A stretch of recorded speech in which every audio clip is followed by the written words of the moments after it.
It was on September 27th in the year 1540 that the Jesuit order was established.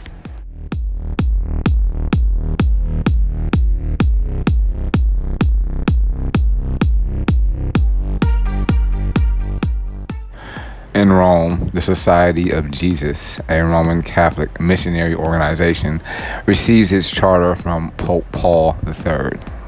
The Jesuit order played an important role in the Counter-Reformation and eventually succeeded in converting millions around the world to Catholicism.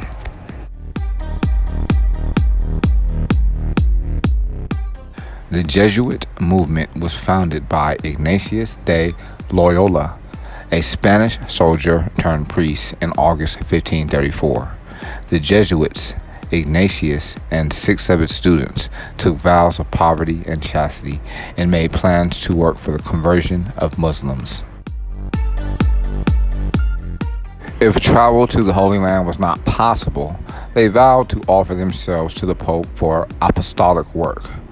Unable to travel to Jerusalem because of the Turkish wars, they went to Rome instead to meet with the Pope and request permission to form a new religious order. In September of 1540, Pope Paul III approved Ignatius's outline of the Society of Jesus, and the Jesuit order was born.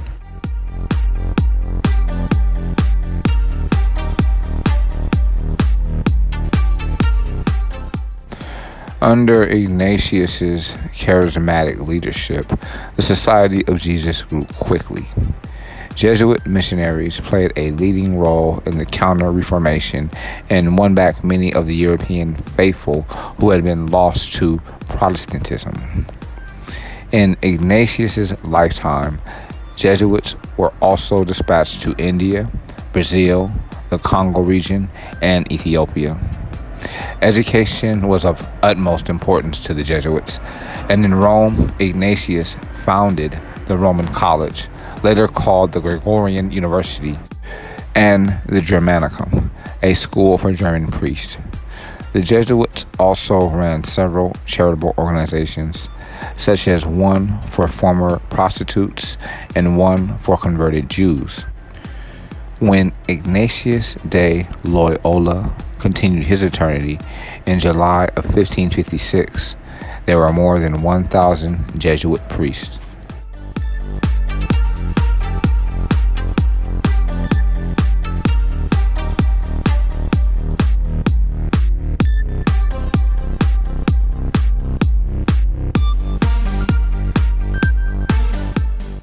During the next century, the Jesuits set up ministries around the globe. The Black Robes, as they were known in Native America, often preceded other Europeans in their infiltration of foreign lands and societies. The life of a Jesuit was one of immense risk, and thousands of priests were persecuted or either executed by foreign authorities hostile to their mission of conversion. However, in some nations, such as India and China, the Jesuits were welcomed as men of wisdom and science. With the rise of nationalism in the 18th century, most European countries suppressed the Jesuits, and in 1773, Pope Clement XIV dissolved the order under pressure from the Bourbon monarchs. However, in 1814, Pope Pius VII gave in to popular demand and reestablished the Jesuits as an order, and they continue their missionary work to this day. Ignatius de Loyola was canonized a Catholic saint in 1662.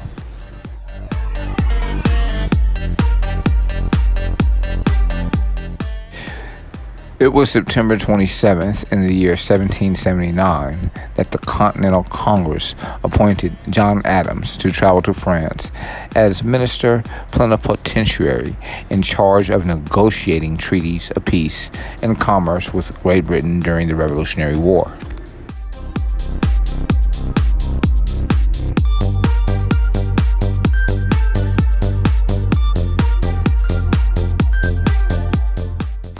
Adams had traveled to Paris in 1778 to negotiate an alliance with France, but had been unceremoniously dismissed when Congress chose Benjamin Franklin as sole commissioner.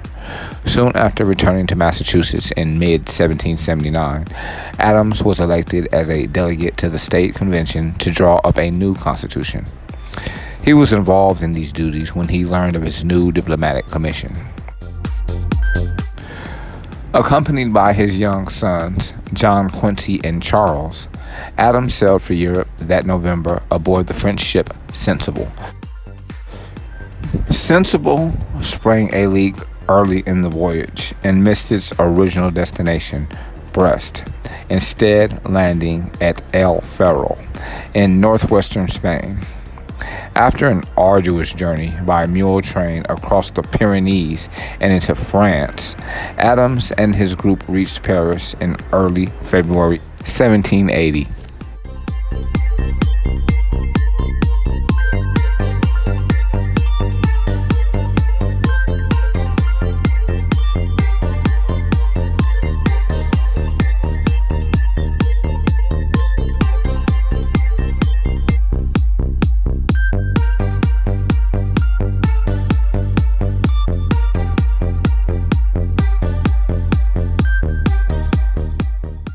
While in Paris, Adams wrote to Congress almost daily, sometimes several letters a day, sharing news about British politics, British and French naval activities, and his general perspective on European affairs.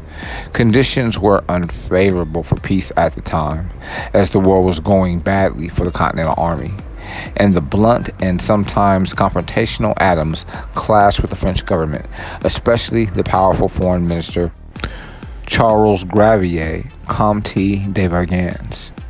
In mid-June, Adams began a correspondence with Vergennes in which he pushed for French naval assistance, antagonizing both Vergennes and Franklin, who brought the matter to the attention of Congress.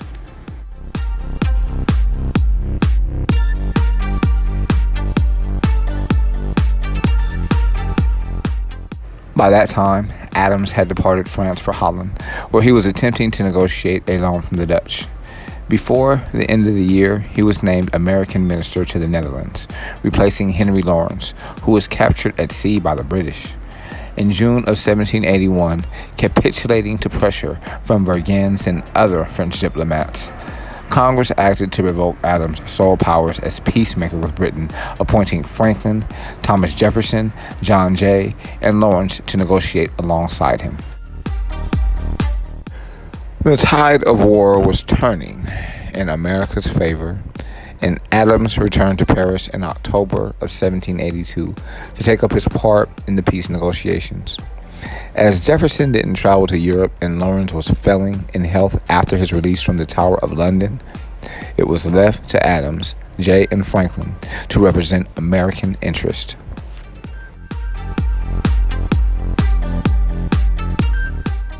Adams and Jay both distrusted the French government, in contrast with Franklin, but their differences of opinion and diplomatic styles allowed the team to negotiate favorable terms in the Peace of Paris, 1783.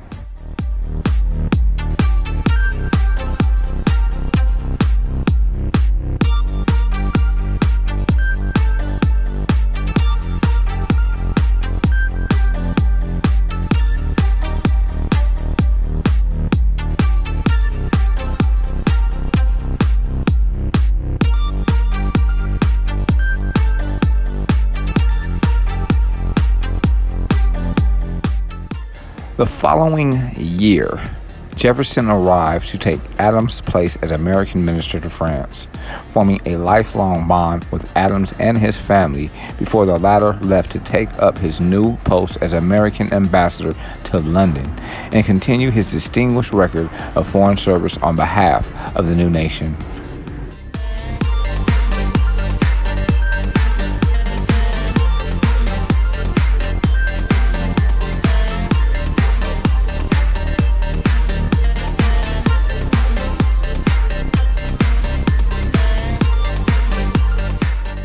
On September 27th in the year 1960, the British suffragette Sylvia Pankhurst continued her eternity.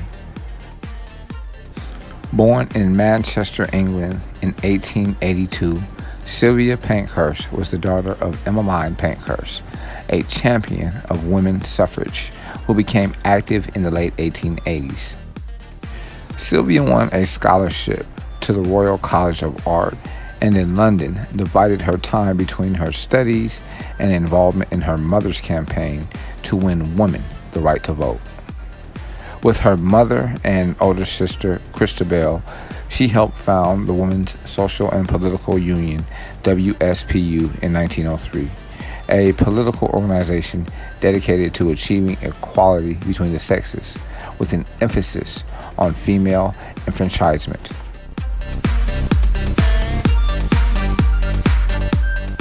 In 1906, she abandoned her studies and a promising career in art to pursue politics full-time. A socialist, she believed that lower-class women would never be liberated until they were brought out of poverty. Because of this view, she began to drift from her more conservative mother and sister, who were focused on the goal of women's suffrage. Nevertheless, she remained a dedicated member of the WSPU and, like her sister and mother, was arrested numerous times for nonviolent protests and conducted hunger strikes. When Christabel and other members of the Women's Social and Political Union began to advocate violent acts of agitation, particularly arson, Sylvia, a pacifist, opposed them. In 1914, Sylvia was expelled from the WSPU for her insistence on involving working-class women in the suffrage movement. Emmeline and Christabel Pankhurst felt that suffrage could best be achieved through the efforts of middle-class women like themselves.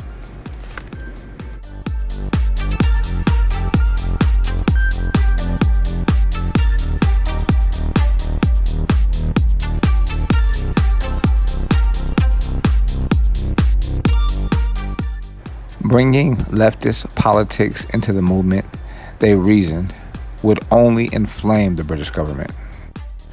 The gulf between the Pankhurst family grew wider when Emmeline and Christabel called off their suffrage campaign at the outbreak of World War I and became adamant supporters of the British war effort. These actions won them the admiration of the British government, but Sylvia refused to compromise her pacifist beliefs and took an opposite approach. From her base in the poor East End of London, Sylvia ran the East London Federation of the Suffragettes, ELFS, and published a working-class women's paper, the Women's Dreadnought. She became regarded as a leader of working-class men as well as women and convinced a few labor organizations to oppose the war. Because non-agricultural male laborers had also not yet been granted the vote, she changed the name of the ELFS to the Workers' Suffrage Federation in 1916, and in 1917, the Women's Dreadnought became the Workers' Dreadnought. She corresponded with Russian revolutionary Vladimir Lenin, and in 1920 was a founding member of the Communist Party of Great Britain, CPGB. In 1921, however, she was expelled from the party when she refused to close the Workers' Dreadnought in favor of a single CPGB paper.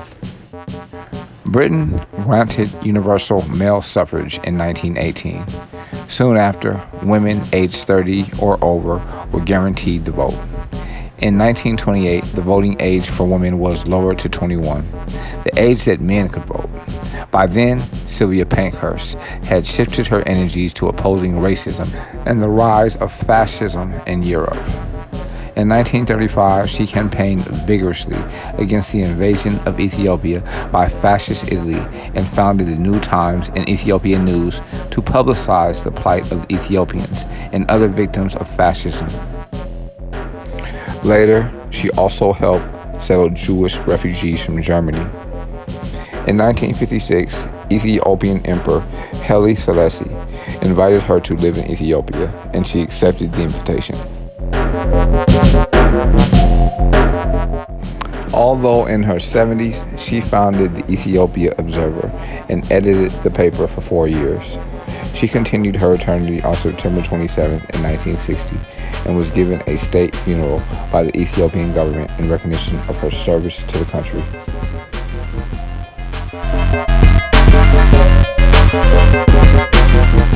It was September 27th in the year 1962 that Rachel Carson's watershed work, Silent Spring, is first published. Originally serialized in the New Yorker magazine, the book shed light on the damage that man-made pesticides inflict on the environment.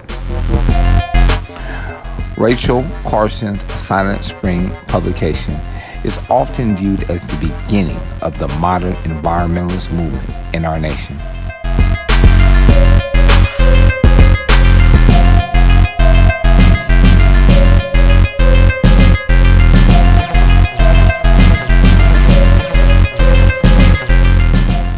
Carson received a master's degree in zoology from Johns Hopkins University in 1932 and spent the next several decades researching the ecosystems of the East Coast. She rose through the ranks of the U.S. Fish and Wildlife Service and published many works on the environment, including the sea around us.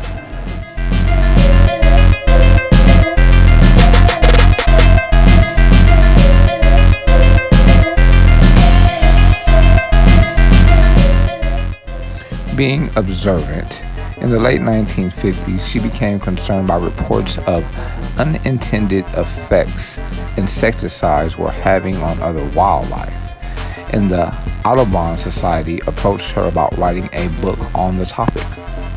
Silent Spring was the result of this partnership and several years of research focusing primarily on the effects of DDT and similar pesticides.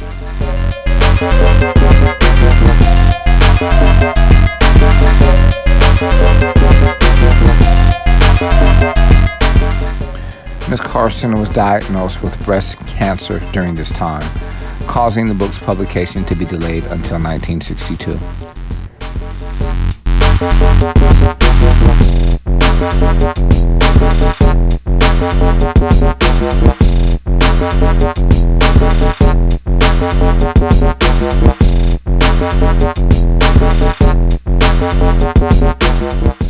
Silent Spring did not call for an outright ban on DDT, but it did argue that using DDT was dangerous to humans and other animals, and that overusing any pesticide would dramatically disrupt ecosystems.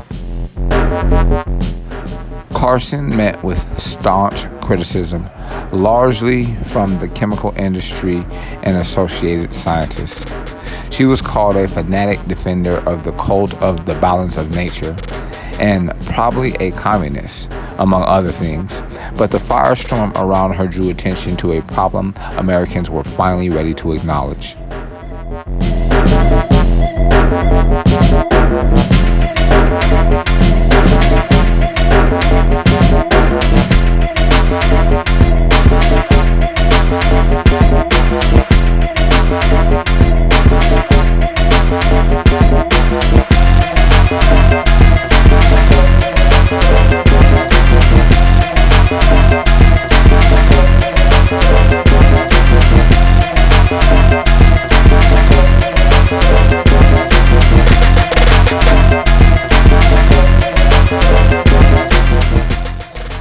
Despite her illness, Carson made a slew of media appearances and testified before our 35th president, John F. Kennedy's Science Advisory Committee, finding more supporters than detractors. Though she continued her eternity only 2 years after the book's publication, the movement she helped popularize blossomed over the next decade.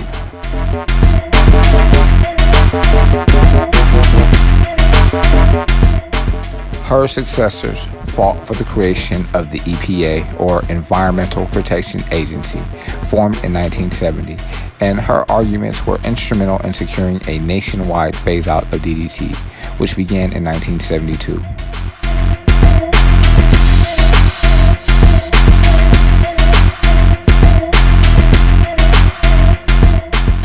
Parsons' work on pesticides not only drew attention to their unintended consequences, but also familiarized the public with the extent of the harm mankind could inflict upon nature, one of the most important lessons our species has had to learn.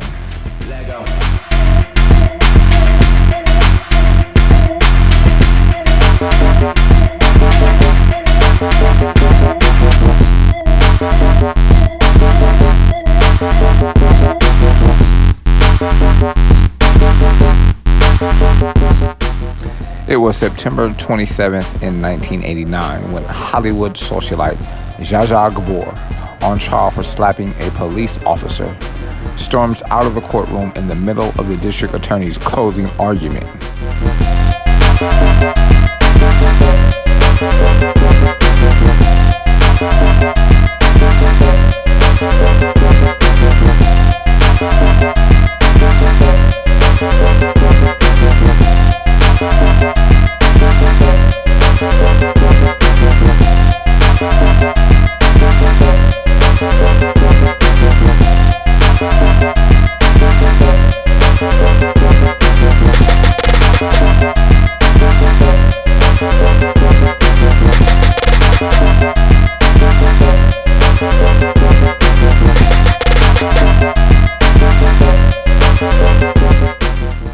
The prosecutor told the jury that Gabor craved media attention and abused 2 weeks of this process for her own self-aggrandizement.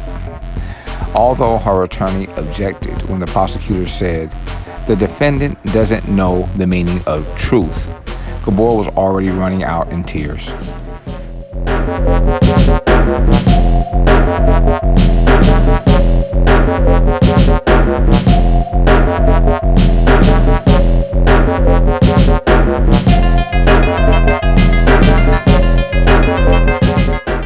Gabor was accused of slapping Officer Paul Kramer during a June 14th traffic stop. She had been pulled over for expired tags on her Rolls Royce.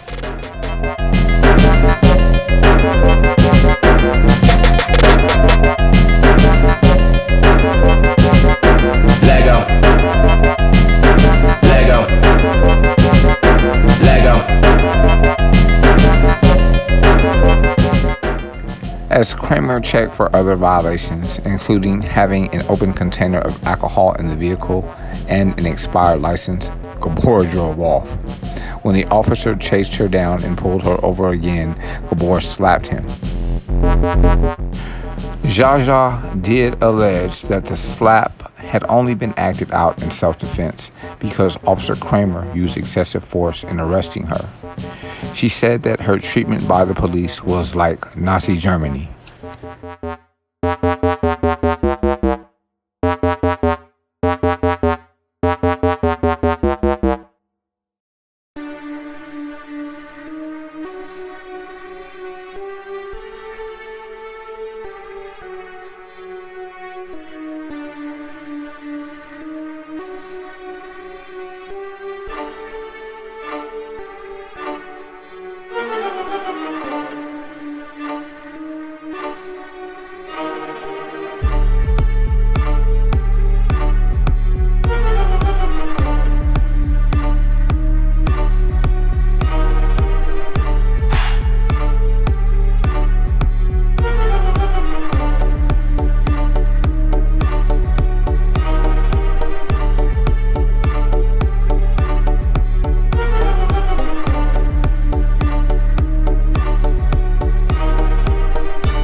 During the trial, Zsa Zsa violated a court-imposed gag order by calling prosecution witness Amir Elsamania a little punk with a hairdo like a girl. In a bizarre attempt to make amends with the witness, she told him that she spoke Turkish, to which the young man replied, "So, I'm from Iran." Gabor replied, "Well, that's close."